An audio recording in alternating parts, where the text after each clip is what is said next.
Okay, well, good morning everybody. Really nice to be here today to talk to you all about a project that Cameron Graham and I carried out over the last year around student experiences of group work.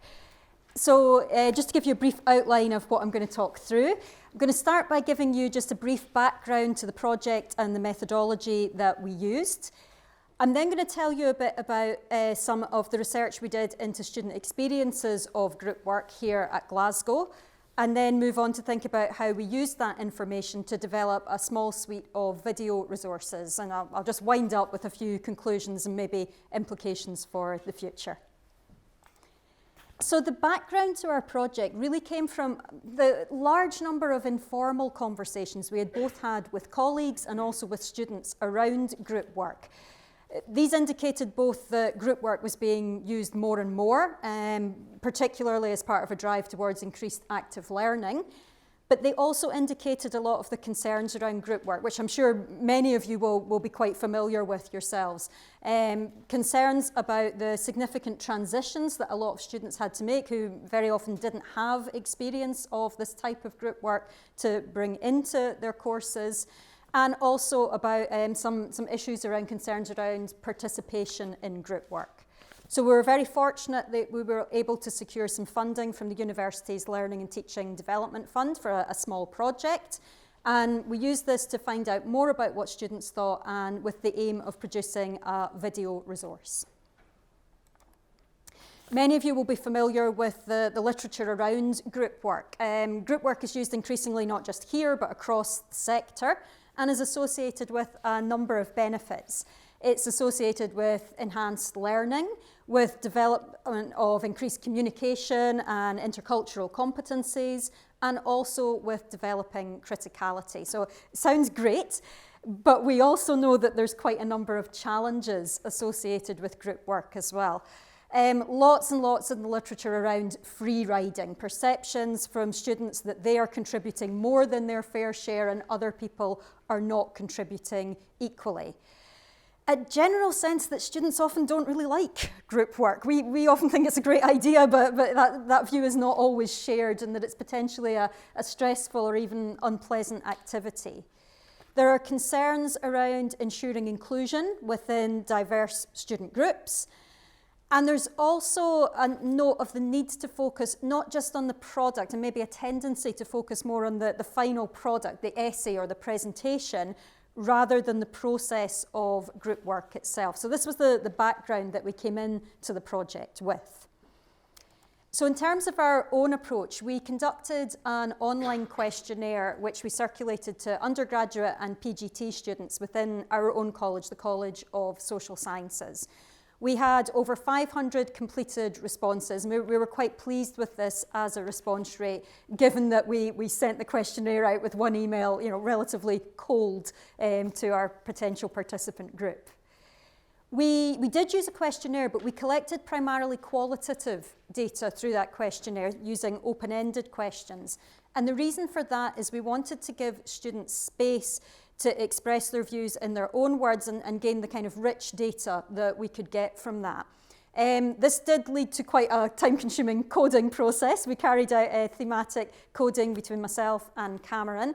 We met very frequently and we discussed our coding very, very frequently to try and ensure reliability from the double coding procedure. And we were able to get, despite the often short, bite-sized chunk nature of our data, we were able to get quite a lot of depth from that data due to the wide range of responses and to see consistent narratives and themes. So in terms of our finding, this one probably doesn't come as a big shock to you. We did do a little bit of quantitative data as well. We asked people how they preferred to work, and almost 2/3 of people said, I would rather work individually than on a group project, where only fewer than 25% wanted to work on group projects. Reasons for this are probably quite predictable. People talked about wanting to take responsibility for their own mark. They wanted to work at their own pace. And quite a number of students talked about not wanting their grade to be brought down by a lack of effort from group mates. So far, fairly consistent with what we might expect from the literature. When we coded the responses, we coded them into positive and negative experiences or perceptions of group work. And these very much mirrored each other. The things that made group work go well, that were associated with positive experience, when these things didn't happen, that's where we saw the same negative experiences. Not surprisingly, we saw a lot of issues around participation, attendance at meetings, and concerns over equal contribution. Now, we saw positives and negatives here. People talked about how their group work had gone very well because these things had happened, or they talked about how it maybe more negatively hadn't happened and therefore compromised their experience. So you can see some examples on the screen, working with like-minded people, people that do the work, manage their time well, and who want a good grade. What I noticed, although I wasn't surprised to see participation and contribution being big issues, what I did notice was just the volume of people reporting more negative experiences here. Lots and lots of people simply saying group members not attending, people not coming to meetings. And it was just the volume of that was quite striking. I've got one example at the top of the screen. Student refused to meet or Skype or provide agreed work according to the agreed timetable. This has happened every single time. And it's that last part that really struck me, that for this student, this was just part of what group work was. These things, these negative experiences seem to kind of go with the territory. We also got comments from students talking about some of the difficulties they had in accessing meetings or around group work. An example here from a student who had work commitments which sometimes stopped meetings. So I think there's obviously issues around inclusivity and how people are able to access these kind of meetings. There was, though, a kind of, not all consuming, but a fairly pervasive sense of people just getting on with it, but an undercurrent of maybe dissatisfaction. Some students did indicate that when they'd encountered problems in this area, they had spoken to lecturers, they'd taken this further, but some clearly hadn't. And we've got an example there from one student saying, well, my group wasn't around, so I just did it myself. And there was a sense that a lot of this was going kind of under the radar and maybe not being flagged up, and people were showing frustration with that. Similarly, we saw lots of issues around organisation. People tended to agree that frequent contact was extremely useful, but there was also a lot of agreement that it could be very difficult to arrange that. People had very busy schedules. It was complicated, particularly in larger groups, to get everybody in one place. People didn't necessarily agree about how often they should meet or where they should meet. And I've got an example here from a participant who talked about people in the group having very different ideas of where it would be appropriate to meet, whether it was appropriate to meet in a cafe or the library or somebody's house, and being unable to agree on that to the extent that someone was always uncomfortable, whichever meeting place was selected. There were positives here too. Some groups had had very successful face-to-face meetings, and we also saw quite a lot of evidence of good use of remote working, using an online shared document, including a to-do list, notes, analysis that everyone could and did use successfully. But there were difficulties here as well, and we found that a lot of students reported disagreement within the group about which online platforms to use. People weren't signed up to the same things. They didn't want to use the same things. Some people in the group wanted to use Google Docs. Other people in the group were against using Google Docs. So there was a certain amount of disagreement here as well, and a complexity to that experience. Team roles, again, we saw positives and negatives here. We saw good examples from people who said we were able to set goals together, we assigned tasks, we shared tasks, and this process worked very effectively. We also saw quite a complex range of experiences around leadership, and I've tried to illustrate these with some of the quotations on the screen. Some people thought leadership went very well because somebody took charge and allocated tasks. Other people thought their group worked well because nobody did this, because they wanted to work collaboratively, they didn't want to have a leader. People were concerned about somebody in their group being domineering, taking over. Other people were concerned that they themselves would be perceived this way if they acted as leaders. So that there's a lot of complex arrangements there, and I think that points to the fact that there isn't one right answer to this. Whether we should or shouldn't have a leader is kind of a case-by-case basis, but that's obviously a more complex process for people to negotiate. Group cohesion, again, sometimes it worked, sometimes it didn't work. We found that there were lists of individual behaviours that were associated with successful or less successful group work, and they won't surprise you. They were to do with people's willingness to trust each other, to listen to each other, and to communicate effectively. We saw a lot of positive and negative responses around communication. Often it worked, but sometimes it was highlighted as a key issue, people finding it difficult to communicate effectively. We also got comments around language barriers in group that again impacted on the group's ability to communicate and perhaps carry out the task to their best ability. We did find a lot of positives here. We found that people had acquired knowledge, they'd got to understand cultural differences, they felt that they had developed in terms of their graduate attributes. I think the quotation that you can see just under me here, I think this is a really interesting one. Intercultural differences can at first sight be an obstacle. Time and willingness is needed to transform them in a very important strength. And I think what that really highlights are some of the fantastic opportunities and benefits that were accessible to students from this type of group work, but also that it's not something that could just happen automatically. This respondent is indicating that they needed to work on this. They needed to think about how to conduct this group work effectively and perhaps be supported with that as well. Students were interested in task authenticity, and for some students they very much saw graduate attributes being developed through these tasks and employability skills being developed. But that wasn't universal, and the middle quotation there I think is quite interesting. Having worked in professional environments, I can safely say that no university group project has ever or will ever benefited me in a professional capacity. So for some respondents there was a difficulty in connecting the group work experiences that they were doing in their studies with past or future or present group work experiences in a work environment. And some students really just didn't like it. As the final quotation here indicates, made me more anxious, apprehensive and frustrated, and I now avoid group work like the plague. Clearly this is not what we want. Clearly this is not what we want as the outcome of these group work experiences. So I think we recognise that there was a need to look further into this. We also asked students about the kind of guidance and feedback that they had received specifically on the processes of group work. We tried to be very clear in the questionnaire that we were interested here not necessarily in guidance and feedback on the product, on the essay or on the presentation, but specifically on how the group work was conducted, the process. And I have to admit we were not entirely successful in communicating that, and that's a limitation on us.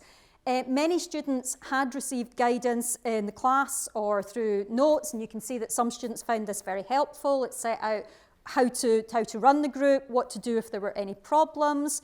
And this was something that came up quite frequently. What do we do if it goes wrong? Some participants felt that they knew what to do.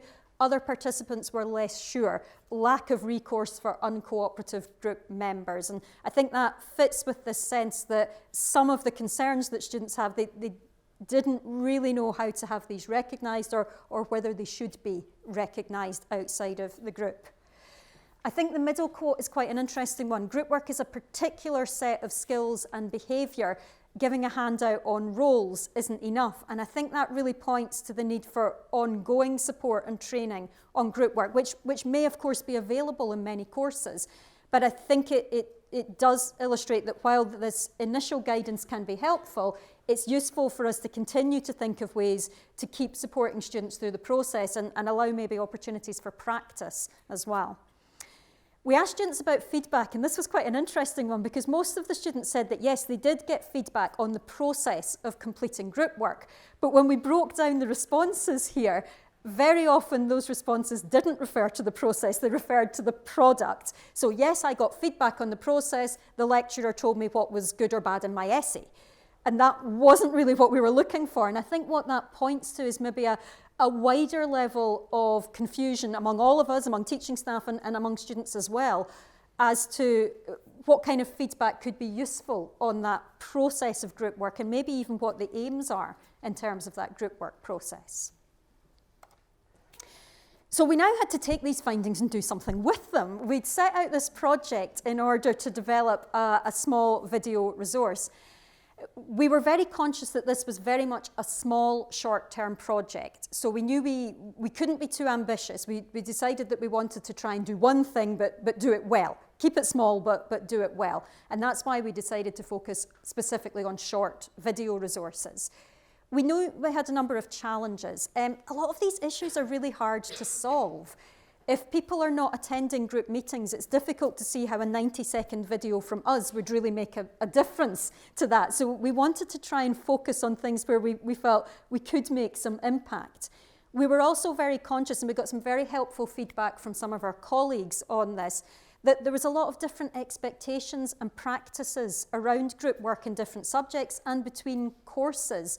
An example here might be that on some courses, students were recommended to use particular tools for online collaboration, but that might be different in other courses. So we needed to be quite sensitive to this and avoid being too prescriptive in our resource, which was aimed at students university-wide. So we decided to focus on some of the internal tensions that we'd seen. So for example, the difficulty of arranging face-to-face meetings had a kind of counterpoint in the challenges around remote working. Remote working seemed like a good solution to this problem, but we knew there were issues with remote working due to people disagreeing on platforms and the way to carry this out. So we felt here that there was a range of socially situated practices involved that perhaps, certainly for myself, perhaps I had made assumptions about what students would be comfortable with or aware of, and that appeared not to be the case. So we felt there might be something we could do here to try and make explicit some of these potential practices and at least the choices that students had around, for example, working remotely. So we looked to the questionnaire where we had lots of fantastic examples from our participants on ways that they had done very well. I've perhaps focused a little bit on maybe some of the negative comments, but we had lots of positive comments for things that were working well, and we looked to these to inform some of the tips that we could offer students. And we worked with a group of 4 PGT student content contributors who we were able to recruit in order to work with us on developing the video resource. And that was very helpful because, of course, they had lots of extremely valuable insights that they could bring to the project.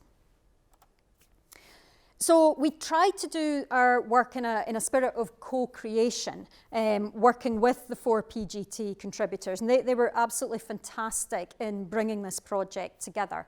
We were very keen to use the student voice here to get videos produced in the students' own words on topics that they were interested in and felt that they could advise on. We were conscious that there was a kind of meta element here because we were essentially during this process doing group work about group work. And we were quite conscious of that. That gave us a great opportunity because we were kind of in that process ourselves and we could think about the opportunities and the challenges. But we were also aware it gave us great potential to be really embarrassed if it didn't work. And I'm pleased to say I think it did work really well. And I think that we worked really well as a group. And I think our content contributors take a huge amount of credit for that. So our end result was 9 short videos, mostly around 90 seconds long, from students' perspectives. We knew we were very time limited here. We had our content contributors for a total of 7 half days. At the end of that, we needed a finished product. Our students were PGT, they were finishing their courses. We didn't have recourse to go back and do this again. We really only got 1 shot to put this together. So I've put the timetable that we used on the screen. We used our first 2 half days to plan, and we did a mixture of whole group discussion and also pair discussion as well. And through this, our content contributors developed an outline of what the videos would contain. In the second 2 half days, sessions 3 and 4, we worked on script writing and reviewing those scripts. People worked individually to start to develop scripts, and then these were reviewed by the group, and we were able to collaborate on that process. We knew that if we were going to get our filming done effectively, we needed to be as prepared as possible. The final 3 half days were where we used for filming. With the great assistance of our colleagues from the media production unit, we were able to produce those videos.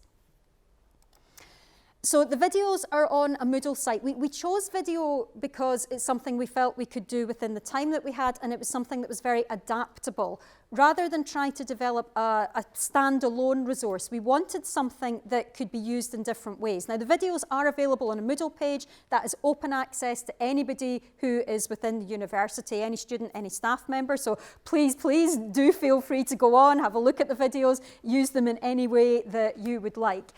We designed them with the hope that they would be used in face-to-face teaching, where colleagues might show one or two of the videos, maybe to spark discussion among their group when setting up a group work activity. They can also work in an online teaching. Again, students could be asked to watch some of the videos, and then there could be some forum discussion. We designed these very much to spark discussion around these issues.